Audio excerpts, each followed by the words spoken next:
the show. Thank you so much. It's great to be here. You are very busy right now. Running for governor takes a lot of time and effort. I am. I was in 6 different cities just this weekend. That is a crazy thing to do. Yes, yeah. yes. It's a big state. Yeah, I would say if you ever told anybody you were in 6 cities in one weekend, they would just assume you were running for governor. There's really no other reason to do that. Or a stand-up comedian. Or a stand-up comedian. That's other. true. So one of the things you and your opponent, Governor Cuomo, are trying to frame yourself as is the person who will most take on Donald Trump. Right. He obviously has history of Donald Trump being a New Yorker like he is. You have a little history of Donald Trump as well. When you won an Emmy, Donald Trump gave you your Emmy. I look very pained. Yeah, it does. You seem I very look so happy to be receiving an Emmy, but just wish it was from someone else. Yeah. And your other option was Simon Cowell. You know. But you see how Donald actually doesn't want to let go of the Emmy? Yeah. Because, you know, he was nominated so many times. Yeah, and he never had one of his own. And in retrospect, I think that maybe if I had just let him have mine, we wouldn't be in the situation that we're in. Yes. We can all look back. We can all look But back. hindsight is always 20/20. It does look like he's saying to you, like, so I think this is something we share. I'll get it on weekends, so, you know. One of the things you've been talking a lot about in your campaign so far is the influence of money in politics. Yes. Obviously, this is something that happens nationally. This is something that happens locally. This is something that happens at the state level. How do you go about getting money out of politics? How do you go about getting this message across to voters? Right. So I think that obviously the influence of big money, the influence of corporations in politics is nothing new.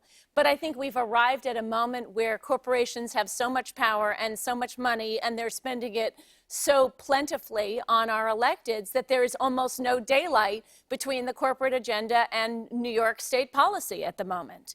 And it's, you know, it's no coincidence that Andrew Cuomo's one of the industries that donates the most to him is real estate, and we're having a tremendous housing affordability crisis across the state. I think these two facts are very, very linked. And I think it's really important that, for example, in my campaign, I'm not accepting a single dime of corporate contributions. And right? have you found... So that when I get to Albany, I won't be beholden to my corporate donors because I won't have any. It's a very easy solution to the problem of how to not be beholden. It is. A lot of people are giving you credit for even before the election pulling the governor to the left on certain issues. You have brought up issues, things like single payer. You mentioned affordable housing. You talk about a whole host of environmental issues. We've got him to move to the left. That's great. The New York Times just wrote an endorsement, and obviously they had to pick a candidate. They gave you a lot of credit in this piece for the issues that you were pulling the governor to the left on. They also said that he had brought a degree of corruption to Albany. And yet, in the end, they endorsed him, despite making all these points, because he would be more likely to be able to implement things due to his experience. What was it like reading that? Well, they effectively said, right, we have a governor whose administration has been rife with corruption, and if anything, the last 4 years, his administration has outdone itself. They listed all the things that he hasn't accomplished, and they effectively said, we have an incredibly dysfunctional, corrupt Cuomo administration, but he's our Andrew Cuomo, and we think the next 4 years are going to be entirely different. Let's endorse him. Were you, I mean, because as you read it, it seemed like they were going to definitely endorse you. And then at the end, they didn't. Were you like, wow, that was a real twist at the end there? You know, this is an insurgent campaign. This is a people-powered campaign. And I think that so many people in the establishment are not grasping the moment that we're in and are not grasping, with Donald Trump in the White House, it's a really terrible moment for our country.